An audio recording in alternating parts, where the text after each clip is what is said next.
नमस्कार विद्यार्थी मित्रांनो, परकीय व्यापाराच्या पुढच्या लेक्चरमध्ये तुम्हा सर्वांचं स्वागत आहे। आता आज आपण शिकणार आहोत एक असा टॉपिक जो नॉर्मली कोणत्याही कोचिंग क्लासमध्ये शिकवला जात नाही, ज्यावर नॉर्मली कोणत्याही नोट्स अवेलेबल नाही आहेत, पुस्तकं अवेलेबल नाही आहेत आणि हा टॉपिक खूप नेग्लेक्टेड आहे। यावर शक्यतोवर खूप जास्त पर्स्पेक्टिव्ह नाहीत असा टॉपिक आपण शिकणार आहोत आपल्या या इकॉनॉमिक्सच्या बॅचमध्ये। मी सर्वच्या सर्व 8 ते 9 इंटरनॅशनल ट्रेडच्या आंतरराष्ट्रीय व्यापाराचे जवळपास 9 सिद्धांत तुम्हाला शिकवणार आहे। त्यापैकी आज आपण पहिले 3 सिद्धांत शिकणार आहोत। त्याच्या अगोदर सगळ्यात महत्त्वाचा मुद्दा आपण मागच्या लेक्चरमध्ये आंतरराष्ट्रीय व्यापार म्हणजे काय शिकलो, कन्व्हर्टिबिलिटी शिकलो, एक्सचेंज रेट शिकलो। त्यानंतर आंतरराष्ट्रीय व्यापार सुरू झाल्यानंतर आपली आयातीची स्ट्रॅटेजी काय होती, निर्यातीची स्ट्रॅटेजी काय होती हे आपण शिकलो। त्यानंतर आपण सगळ्यात महत्त्वाचा मुद्दा आपले जे परकीय व्यापाराची धोरणं आहेत, तिसरं, चौथं, पाचवं हे आपण शिकलो। आता आपल्या त्यातला एक महत्त्वाचा टॉपिक बाकी आहे, परकीय व्यापाराच्या संदर्भात असणाऱ्या महत्त्वाच्या गव्हर्नमेंटच्या योजना बाकी आहेत आणि सोबतच आणखीन एक महत्त्वाची गोष्ट आपली बाकी आहे ती म्हणजे की पहिलं आणि दुसरं परकीय व्यापाराचं धोरण 92 ते 97 आणि 97 ते 2002 ही 2 महत्त्वाची परकीय व्यापाराची धोरणं आपली बाकी आहेत। तर आता आपण काय करूया, आपण शिकूया इंटरनॅशनल ट्रेड थेअरी म्हणजे काय, आंतरराष्ट्रीय व्यापाराचे जे सिद्धांत आहेत हे सिद्धांत आपण शिकून घेऊया, समजून घेऊया यात काय आहे। तर सगळ्यात पहिला महत्त्वाचा मुद्दा, हे जे आंतरराष्ट्रीय व्यापाराचे सिद्धांत आहेत यांना आपण 2 पद्धतीमध्ये डिवाइड करू शकतो। जुन्या पद्धती ज्यांना आपण क्लासिकल कंट्री बेस्ड सिद्धांत म्हणजे काय, नॉर्मली तुम्हाला माहीत असेल की अगोदर काय होता, ट्रान्सपोर्टेशनच्या सुविधा नव्हत्या, दळणवळण नव्हतं आणि व्यापार जो होत होता तो फक्त वस्तूंमध्येच व्यापार व्हायचा। सेवा ही संकल्पना 70-80च्या दशकानंतर खूप मोठ्या प्रमाणावर विकसित झाली किंवा सेवा या संकल्पनेला 70 आणि 80च्या दशकानंतर त्याचं कमर्शियलायझेशन झालं, मार्केटायझेशन झालं। त्या अगोदर वस्तू हा सगळ्यात मेन घटक होता की ज्याच्या आधारावरती गोष्टी होत होत्या। मग या ठिकाणी महत्त्वाचा मुद्दा काय आहे, या ठिकाणी लक्षात ठेवा, इथं त्या जुन्या काळामध्ये फक्त 2 देशांमधील व्यापार कसा आहे, मग जवळच्या देशांमधील, दूरच्या देशांमधील हा व्यापार कसा आहे, या 2 गोष्टींच्या आधारावरती गोष्टी होत होत्या। त्यामुळे ज्या जुन्या आंतरराष्ट्रीय व्यापाराचे सिद्धांत आहेत यांना आपण क्लासिकल कंट्री बेस्ड थेअरी असं म्हणतो। क्लासिकल म्हणजे जुन्या, कंट्री बेस्ड म्हणजे ज्या ठिकाणी व्यापाराच्या सिद्धांताचा विचार करत असताना 2 देशांमधील होणारा व्यापार हा मुख्य मानला जायचा किंवा व्यापाराचा विचार होत असताना 2 देशांमधील रिलेशनशिप कशी आहेत, वस्तूंची देवाणघेवाण कशी होते, सेवांची देवाणघेवाण कशी होते, देशांदेशांमधील रिलेशन्स कसे आहेत, हे होत असताना कोणत्या घटकांचा वापर होतो, याचा वापर करून ज्या थेअरीज मांडल्या गेल्या, जे सिद्धांत मांडले गेले यांना आपण क्लासिकल कंट्री बेस्ड थेअरी असं म्हणतो। तर दुसरे आहेत ज्यामध्ये मॉडर्न फर्म बेस्ड सिद्धांत, मॉडर्न म्हणजे आधुनिक, फर्म म्हणजे कंपनी आधारित। म्हणजे जर तुम्हाला सांगायचं झालं तर रिसेंटमध्ये अलिबाबा जी चायनीज कंपनी आहे, या चायनीज कंपनीने स्वतःचा IPO काढला होता। तर मला एक्झॅक्टली फिगर आठवत नाही, पण या अलिबाबा कंपनीने जो IPO काढला होता, IPO म्हणजे इनिशियल पब्लिक ऑफरिंग, मी तुम्हाला शिकवलेलं आहे, IPO एक हिंट दिलेली आहे। तर अलिबाबाने जो IPO काढला, हा IPO भारताच्या टॉपच्या 2 ते 3 कंपन्यांच्या एकूण मालकीपेक्षा मोठा होता। म्हणजे विचार करा हा IPO किती मोठा होता। आणि आपण याचाच जर आणखीन थोडा लांबचा विचार केला तर अलिबाबा ही कंपनी आफ्रिकेतील अर्ध्या निम्म्या देशांपेक्षा सुद्धा जास्त श्रीमंत असणार आहे। म्हणजे सध्या काय झाले की देश हा घटक लक्षात न घेता त्या ठिकाणी फर्म, मल्टीनॅशनल कॉर्पोरेशन किंवा ती जी कंपनी आहे ही कंपनी महत्त्वाचा घटक मानला जाते। किंवा तुम्हाला हे पण माहीत असेल की हुआवेई नावाची जी चायनाची टेक्नॉलॉजी जायंट आहे, या कंपनीला स्वतःचे ऑपरेशन्स कॅनडा आणि अमेरिकेमध्ये करण्यासाठी नकार देण्यात आलेला आहे। त्यांच्या ज्या MD आहेत, CEO आहेत, त्यांना कॅनडामध्ये अरेस्ट करण्यात आली होती। तर हे सगळं का होतंय, तर या ठिकाणी अगोदर काय होतं की फक्त देश आणि त्या देशामधला व्यापार हा खूप छोटासा घटक होता। मात्र आजच्या घडीला परिस्थिती बदललेली आहे। आजच्या घडीला ती जी कंपनी आहे ही कंपनी खूप मोठ्या प्रमाणामध्ये बदल करू शकते। तुम्ही खूपदा हे पण ऐकलं असेल की जगभरामधल्या खूप सर्व कंपन्या एवढ्या मोठ्या आहेत की त्या आफ्रिका किंवा आशियामधल्या खूप सर्व देशांचे सरकारच चालवतात, खूप सर्व देशांना फंडिंग करतात। त्या देशातील निवडणुकांचे कल काय असावे, निवडणुकांमध्ये कोण जिंकावं, कोण जिंकू नाही, कोणत्या पक्षाला मत मिळावं, त्या पक्षानं आपल्या फेवरमध्ये सत्तेत आल्यावर मतदान करावं, या सर्व बाबी मॅनिप्युलेट करण्याची ताकद या सर्व मोठमोठ्या मल्टीनॅशनल फर्म्समध्ये आहे, मल्टीनॅशनल कॉर्पोरेशन्समध्ये आहे। आणि खूप सर्व देशांच्या राष्ट्राध्यक्षांना, पंतप्रधानांना किंवा त्यांच्या सरकारांना या कंपन्यांच्या सोयीचे डिसिजन घ्यावे लागतात.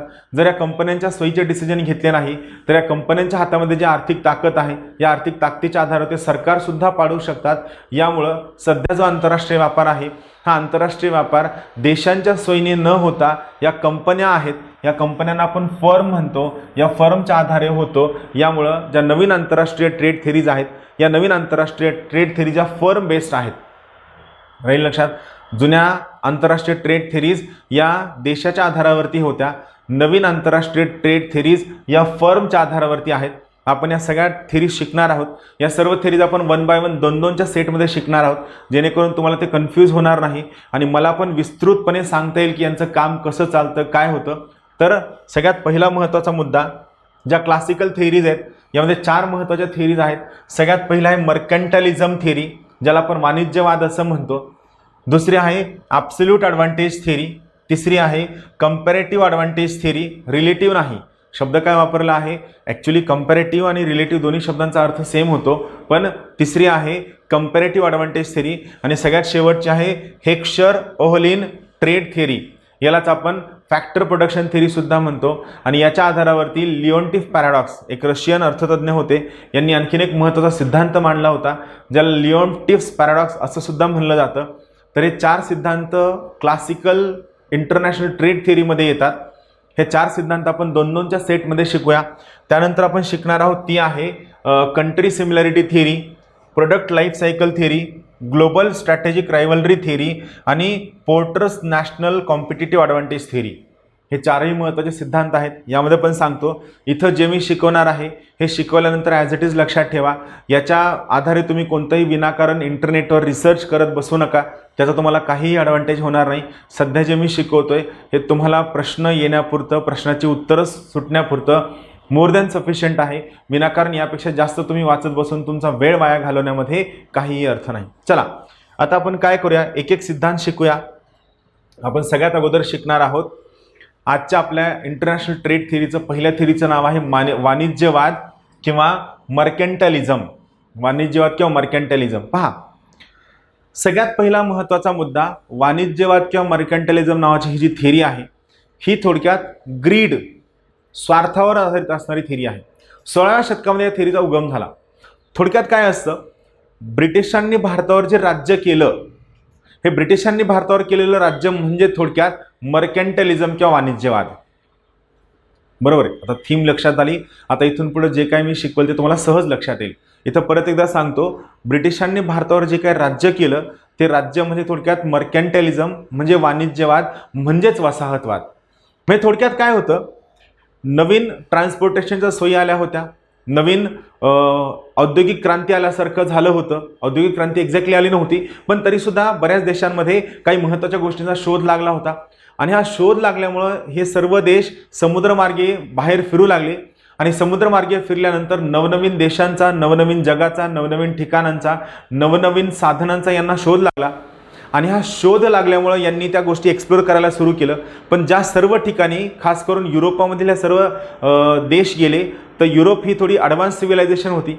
युरोपमधल्या या सगळ्या सिव्हिलायझेशन हे सर्व ठिकाण जिंकले, त्या ठिकाणचे रिसोर्सेस घेतले, त्या ठिकाणच्या मार्केटचा विचार केला आणि यांनी त्या सगळ्या मार्केटला स्वतःच्या पक्क्या वस्तूंनी भरून टाकलं. आणि तिथून सुरू झालं की ती वसाहत कोणाच्या हातामध्ये असेल, तिथून मग देश उभारणी असेल, सैन्य उभारणी असेल, मोठ्या मोठ्या संस्था उभारणी असेल, यामधनं मी जास्तीत जास्त पैसे कसे कमवू, जास्तीत जास्त सोनं कसं कमवू, जास्तीत जास्त निर्यात करून सोन्याच्या किंवा इतर खनिजांचे नाणे स्वतःकडे गोळा कसं करून ठेवू, यामधनं जो कॉम्पिटिशन सुरू झालं, जी स्पर्धा सुरू झाली, ती स्पर्धा म्हणजे वसाहतवाद, ती स्पर्धा म्हणजे मर्कंटालिझम, ती स्पर्धा म्हणजे वाणिज्यवाद.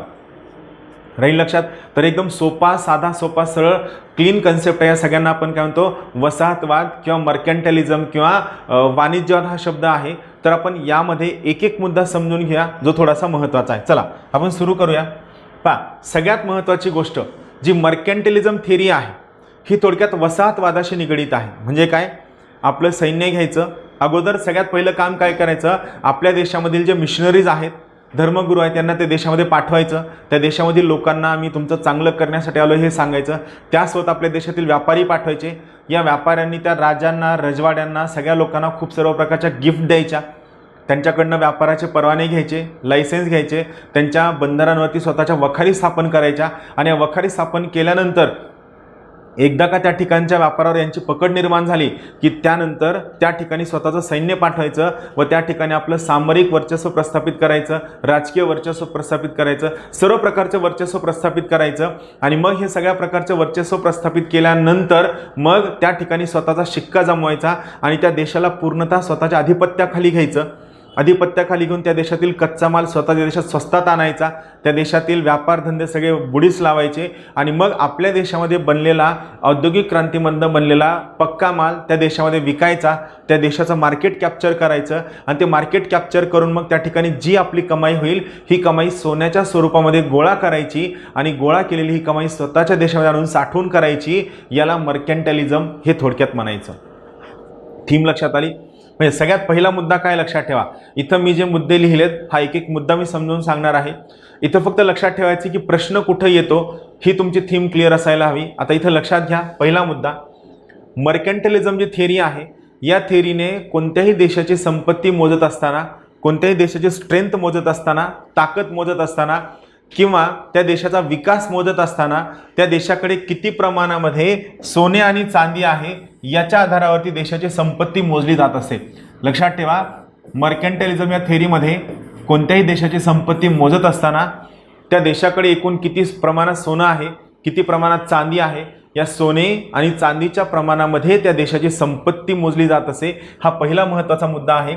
आणि मग हे तुम्ही कसं मोजायचं, तर कसं वाढवायचं, तर प्रोटेक्शनिस्ट पॉलिसीच्या मार्फत वाढवायचं हा उद्देश होता. मग जर सोनं आणि चांदी कमवायचं असेल तर त्यांचं म्हणणं काय होतं की निर्यातीस जास्तीत जास्त प्रोत्साहन द्यायला हवं, जास्तीत जास्त वस्तूंची निर्यात करायला हवी. मग ही निर्यात केल्यामधनं जे सोन्याची कमाई होईल ही कमाई स्वतःकडे स्टोअर करून ठेवायची आणि आयात डिस्करेज करायचं, कमीत कमी आयात असायला हवी, जेणेकरून जे सोनं आपल्याकडं आहे हे सोनं आपल्याकडं स्टोअरमध्ये राहील, आपली संपत्ती म्हणून मोजण्यासाठी कामी येईल. यामुळं यांचं पहिलं टार्गेट होतं निर्यातीला प्रोत्साहन द्यायचं, दुसरं टार्गेट होतं आयात डिस्करेज करायची. लक्षात ठेवा, मर्कंटालिझम थेरीचे दोन महत्त्वाचे टार्गेट होते, निर्यातीस प्रोत्साहन देणं, आयात डिस्करेज करणं, जे आजही खूप सर्व देश फॉलो करतात. आजही खूप सर्व देशांमध्ये ह्या स्ट्रॅटेजी फॉलो केली जाते, ज्याला आपण न्यू मर्कंटालिझम किंवा प्रोटेक्शनिस्ट पॉलिसी, परकीय व्यापारातील संरक्षणवादाची पॉलिसी असं म्हणतो. जे मी तुम्हाला फॉरेन ट्रेड पॉलिसी शिकवताना जे आयातीचं धोरण शिकवलेलं आहे आणि जे निर्यातीचं धोरण शिकवलेलं आहे त्यामधनं तुमच्या लक्षात आलं असेल की आपलं टार्गेट काय होतं, आयात पण जास्त होता कामा नये आणि फक्त महत्त्वाच्या वस्तूंची आयात व्हावी, निर्यात पण खूप जास्त होता कामा नये आणि जी काय होईल ती फक्त मोजक्या गोष्टींची व्हावी. या सोयीनं आपण करायचो, त्याला आपण संरक्षणवादाचं धोरण किंवा प्रोटेक्शनिस्ट पॉलिसी असं म्हणायचो. तर इथं टार्गेट काय होतं, निर्यातीस प्रोत्साहन देणं आणि आयात डिस्करेज करणं हे आपलं महत्त्वाचं टार्गेट होतं. आणि मला सांगा, आता या ठिकाणी जर तुमची निर्यात जास्त असेल आणि आयात कमी असेल तर निर्यात जास्त आहे याचा अर्थ काय आहे की तुम्ही जास्त पैसे कमवलेले आहेत. निर्यात जास्त याचा अर्थ काय, तुम्ही जास्त निर्यातीमधनं जास्त पैसे कमवलेत आणि आयात तुमची कमी आहे याचा अर्थ काय की तुम्ही पैसे खर्च केलेले नाहीत, म्हणजे तुमच्याकडे पैसे शिल्लक आहेत. याचाच अर्थ तुमचा व्यापार कसा आहे, सरप्लस आहे. तुमचा व्यापार कसा आहे, सरप्लस आहे. तुमचा व्यापार शिल्कीचा आहे. ही महत्त्वाची बाब आहे. व्यापारामध्ये तूट नको. तूट नको याचा अर्थ काय, तुमची आयात ही निर्यातीपेक्षा जास्त नको, आयात जास्त नको. आयात जास्त झाली की ऑटोमॅटिकली काय होते, तूट होते. यामुळे मर्कंटालिझमचं म्हणणं आहे की व्यापारामध्ये तूट नको.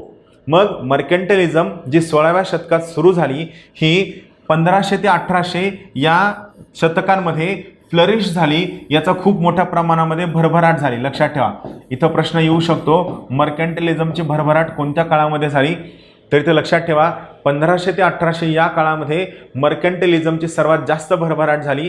हे महत्त्वाचं आहे. मर्कंटालिझमची सर्वात जास्त भरभराट ही 1500 ते 1800 या कालावधीमध्ये झाली.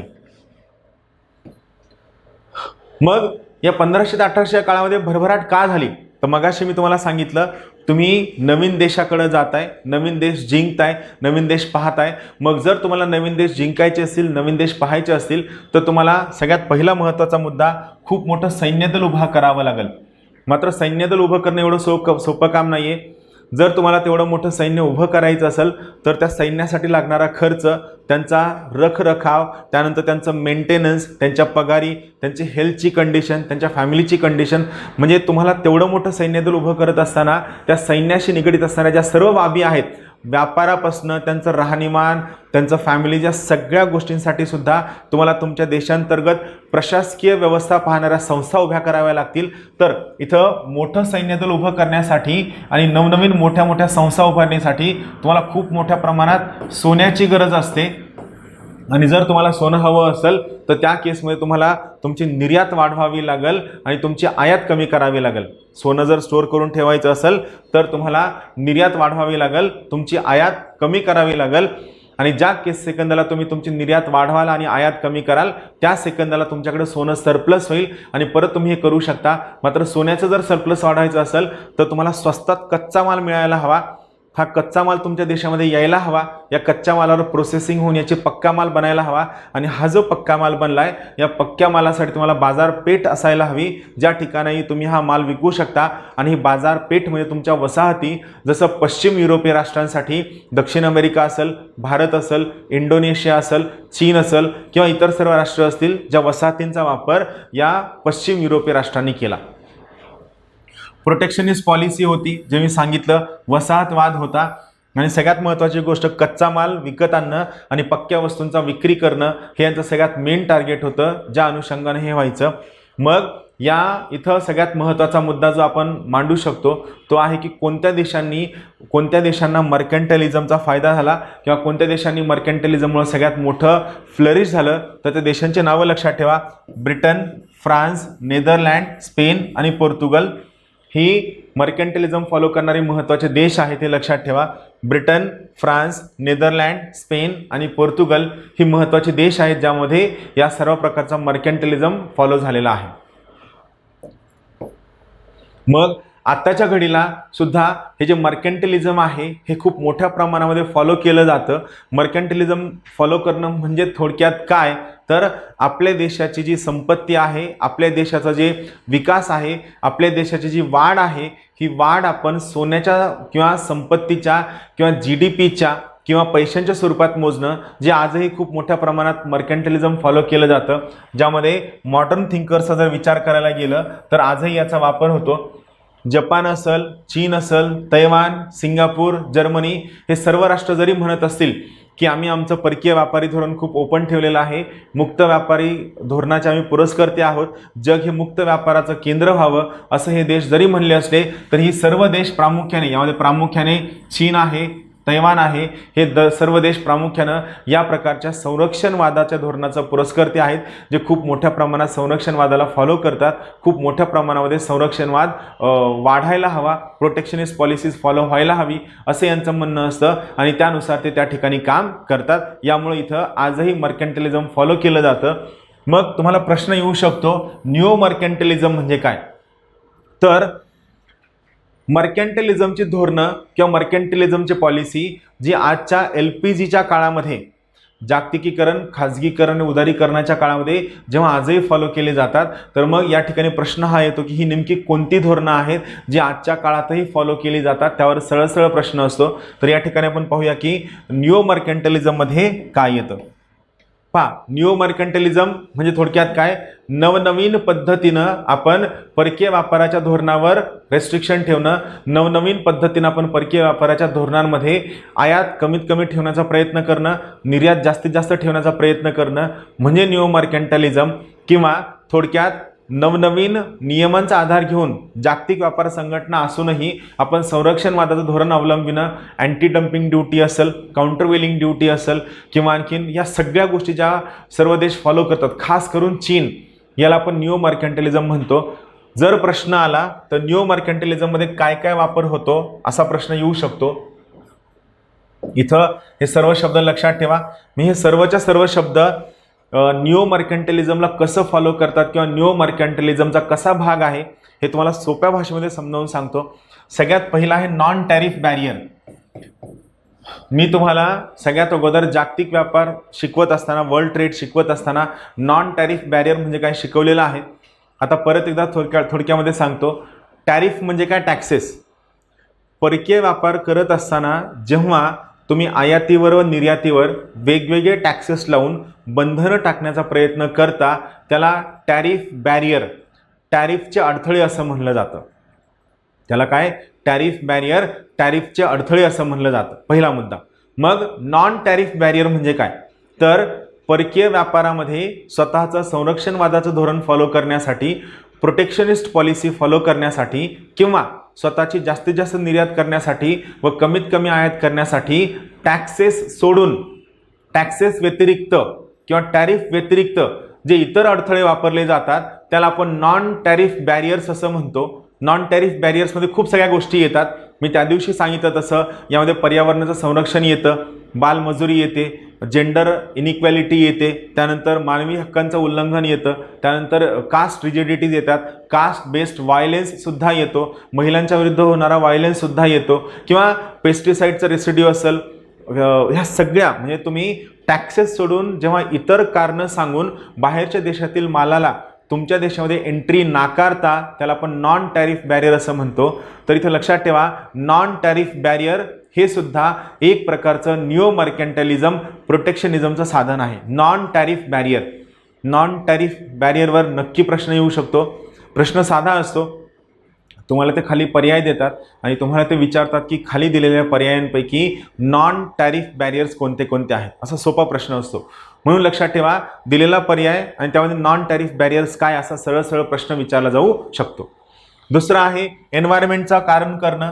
तुमच्या माहितीसाठी सांगतो की भारत जवळपास 1990 पासून, हा शब्द लक्षात ठेवा, भारत जवळपास 1990 पासून युरोपियन युनियनसोबत परकीय व्यापार धोरण स्थापन करण्याचा प्रयत्न करत आहे. फ्री ट्रेड ॲग्रीमेंट करण्याचा प्रयत्न करत आहे, फ्री FTA. यामध्ये भारताचं म्हणणं आहे की आम्ही तुमच्या इलेक्ट्रॉनिक्सला, तुमच्या सर्व्हिस सेक्टरला, तुमच्या इतर मॅन्युफॅक्चरिंग सेक्टरला आमच्या देशामध्ये खूप सहज ॲक्सेस देतो. तुम्ही आमच्या शेतमालाला तुमच्या देशामध्ये सहज ॲक्सेस द्या. युरोपियन युनियनसुद्धा यासाठी तयार असतं. याच्या अंतर्गत भारत आणि युरोपियन युनियन यांच्यामध्ये जो एक महत्त्वाच्या करारावर 1990 पासून चर्चा सुरू आहे. तुम्ही आपले जर करंट इव्हेंटचे लेक्चर पाहत असाल तर दरवर्षी डिसेंबर महिन्यामध्ये भारत आणि युरोपियन युनियन यांच्यामध्ये एक चर्चा असते. याला आपण BITA असं म्हणतो. याच्यावर UPSC प्रिलिम्स किंवा MPSC प्रिलिम्स किंवा STI मेन्समध्ये प्रश्नसुद्धा आलेला आहे. भारत आणि युरोपियन युनियन यांच्यामध्ये परकीय व्यापार मुक्त करण्यासाठी, फ्री ट्रेड ॲग्रीमेंट करण्यासाठी ही जी चर्चा सुरू आहे त्याला आपण BITA असं म्हणतो. BITA म्हणजे bilateral investment and trade agreement असे याचं नाव आहे. तर ही चर्चा सुरू होत असताना प्रत्येक वेळी या चर्चेच्या निगोशिएशनच्या वेळेस युरोपियन युनियन भारतामधला शेतमाल त्यांच्या देशामध्ये येताना फक्त एन्व्हायरमेंट या कारणासाठी परवानगी नाकारतं. युरोपियन युनियनचं म्हणणं आहे की तुम्ही तुमच्या देशामध्ये खूप मोठ्या प्रमाणात पर्यावरणाचा ऱ्हास करता, तुम्ही जंगल तोडता म्हणून आम्ही तुमचा बासमती राईस घेणार नाही. लॉजिक आहे का काही? नाही. किंवा तुम्ही जंगलामध्ये वनवा लागल्यानंतर खूप मोठ्या प्रमाणात वनवा पेटता किंवा तुम्ही हटकून पेटवता आणि हा वनवा पेटल्यामुळे आम्ही तुमच्या देशामधील पोल्ट्री प्रोडक्शन घेणार नाही. मला सांगा, आपण जंगलात कोंबड्या पाळतो का? नाही. कोंबड्या आपण कुठं पाळतो? पोल्ट्री फार्ममध्ये पाळतो किंवा लोकल लेवलला पाळतो. मात्र ते जेव्हा या पद्धतीने आपल्या शेतमालाला त्यांच्या देशामध्ये एंट्री देत असताना पर्यावरण हे कारण पुढं करून आपल्या देशातील शेतमालाला परवानगी नाकारतात, तेव्हा त्याला आपण नॉन टॅरिफ बॅरियर असं म्हणतो, ज्यामध्ये एन्व्हायरमेंट हे एक महत्त्वाचं नॉन टॅरिफ बॅरियर आहे. एन्व्हायरमेंट एक नॉन टॅरिफ बॅरियर आहे.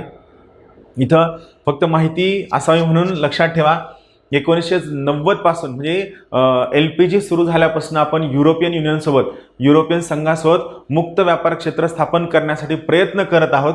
आणि यामध्ये हे मुक्त व्यापार क्षेत्र स्थापन करत असताना युरोपियन युनियन आणि भारत आपल्या दोघांमध्ये दरवर्षी डिसेंबरमध्ये एक महत्त्वाची चर्चेची फेरी पार पडते.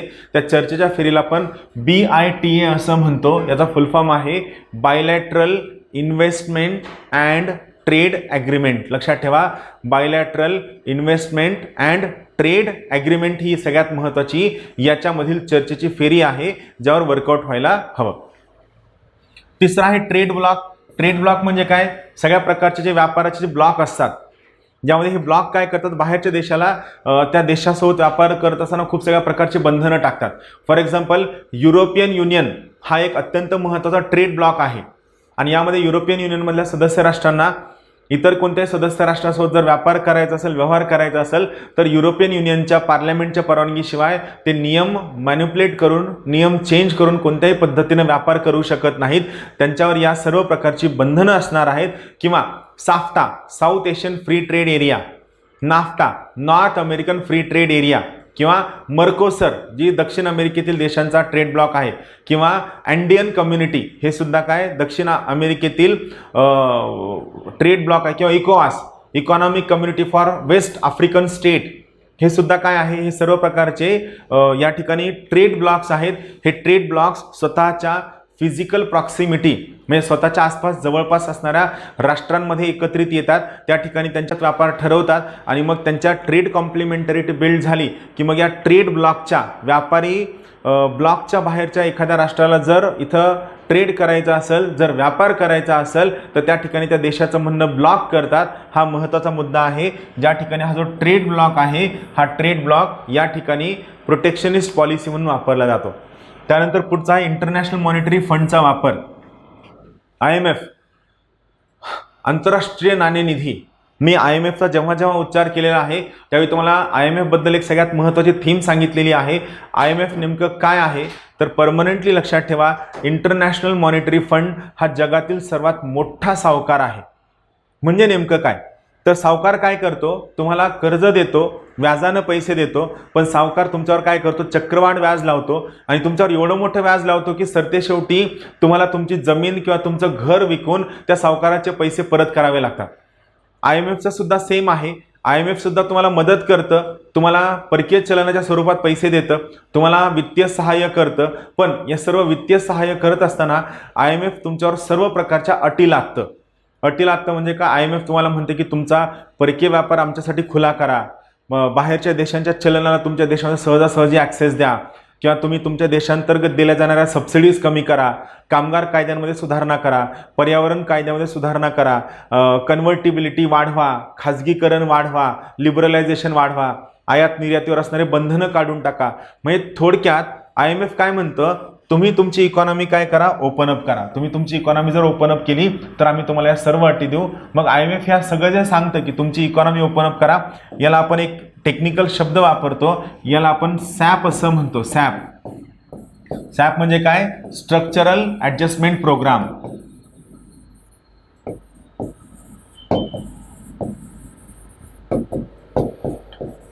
मग इथे एक महत्त्वाचा मुद्दा आहे सॅपच्या बाबतीत, स्ट्रक्चरल ॲडजस्टमेंट प्रोग्रामच्या बाबतीत. IMFवर मेजॉरिटी वर्चस्व हे अमेरिकेचं आहे, सर्वात जास्त वोटिंगचा वाटा अमेरिकेचा आहे. मग थोडक्यात IMFचा वापर युनायटेड स्टेट्स ऑफ अमेरिका ही स्वतःचे व्यापारी धोरणं, स्वतःचे व्यापारी उद्दिष्ट फुलफिल करण्यासाठी व स्वतःच्या वस्तूंच्या आणि सेवांना खूप मोठी बाजारपेठ मिळवून देण्यासाठी काम करतात. यामुळं इंटरनॅशनल मॉनिटरी फंडचा वापर सुद्धा या ठिकाणी न्यू मर्केंटलिझमच्या अंडर स्वतःचे प्रोटेक्शनिस्ट धोरणं राबविणं, स्वतःची निर्यात जास्तीत जास्त वाढविणं, आयात नियंत्रणावर ठेवणं आणि परकीय व्यापारामध्ये सरप्लस असण्यासाठी केली जाते. सबसिडीजवर बंधनं आहेत, खास करून WTO आल्यानंतर यामध्ये खूप सर्व प्रकारच्या सबसिडीजवर बंधनं टाकण्यात आलेली आहेत. आणि सबसिडीजवर बंधनं टाकली गेली तर भारतासारखी डेव्हलपिंग कंट्री, भारतासारखी पुअर कंट्री जी आहे या देशाला खूप मोठं नुकसान होऊ शकतं. त्यानंतर अँटी डम्पिंग ड्युटीज आणि काउंटरवेलिंग ड्युटी जी आहे, या दोन प्रकारच्या ज्या ड्युटीज लावल्या जातात तो सुद्धा याचाच भाग आहे की काही देश स्वतःचे इकॉनॉमी प्रोटेक्ट करण्यासाठी काही वस्तू दुसऱ्या देशामध्ये डंप करतात किंवा खूप स्वस्ताच्या किमतीमध्ये विकतात. त्यामुळं ज्या देशामध्ये या वस्तू डंप केल्या गेलेल्या आहेत त्या देशातील मायक्रो, स्मॉल, मीडियम एंटरप्राइजेसला खूप मोठ्या प्रमाणात नुकसान सहन करावं लागतं. इथे एक मुद्दा लक्षात ठेवा, मायक्रो, स्मॉल, मीडियम एंटरप्राइजेस हे लेबर इंटेन्सिव्ह सेक्टर्स आहेत, ज्या ठिकाणी एक युनिट प्रोडक्शन करत असताना जास्त लोकांना रोजगार मिळतो, संपत्तीचं समान वितरण होण्यासाठी मदत होते. त्यामुळं जर MSMEला नुकसान झालं तर देशाच्या ओव्हरऑल असमानतेवर परिणाम होतो, इनइक्वॅलिटी वाढते आणि महिलांच्या विरुद्ध अत्याचार वाढतात, महिलांना खूप जास्त नुकसानांना सामोरं जावं लागतं. त्यामुळे सुद्धा यांच्यावर बंधनं यायला हवी. या सर्व गोष्टी आजच्या मॉडर्न जगामध्ये फॉलो केल्या जातात आणि या सर्व गोष्टी आजच्या मॉडर्न जगामध्ये फॉलो केल्या जातात म्हणून याला आपण काय म्हणतो, न्यू मर्कॅन्टिलिझम असं म्हणतो. म्हणजे थोडक्यात काय आहे, आज जग मुक्त झालेलं आहे, लिबरलाइज झालेलं आहे, ओपन झालेलं आहे.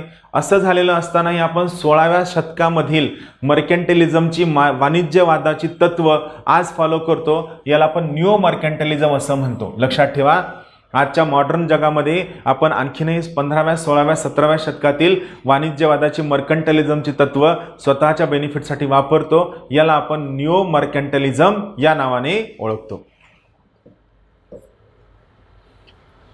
इथं महत्वाची गोष्ट, मर्कॅन्टिलिझम यामध्ये ते फ्री ट्रेडचे पुरस्कर्ते नव्हते. फ्री ट्रेडचे ॲडव्होकेट काय म्हणतात की कंझ्युमर आणि देश या सर्वांचं उद्योगांचं बेनिफिट व्हावं, म्हणजे बेसिकली फ्री ट्रेड, मुक्त व्यापार असावा असं म्हणणारे जी लोक, त्यांचं म्हणणं आहे की देशांचा सुद्धा बेनिफिट व्हावा, कंझ्युमरचा सुद्धा बेनिफिट व्हावा, व्यापाराचा सुद्धा बेनिफिट व्हावा. मात्र मर्कॅन्टिलिझमचं काय म्हणणं आहे, फक्त आणि फक्त मोजक्याच उद्योगधंद्यांना फायदा होतो, खूप मोजक्या. लक्षात ठेवा, इथं आणखीन एक प्रश्न येऊ शकतो, मर्कॅन्टिलिझम हे फ्री ट्रेडला सपोर्ट करतं का? तर इथे लक्षात ठेवा, मर्कॅन्टिलिझम हे फ्री ट्रेडला सपोर्ट करत नाही. महत्त्वाचा पॉईंट आहे, स्टार मार्क करून ठेवतो. लक्षात ठेवा, मर्कॅन्टिलिझम हे फ्री ट्रेडला सपोर्ट करत नाहीत. राहील लक्षात.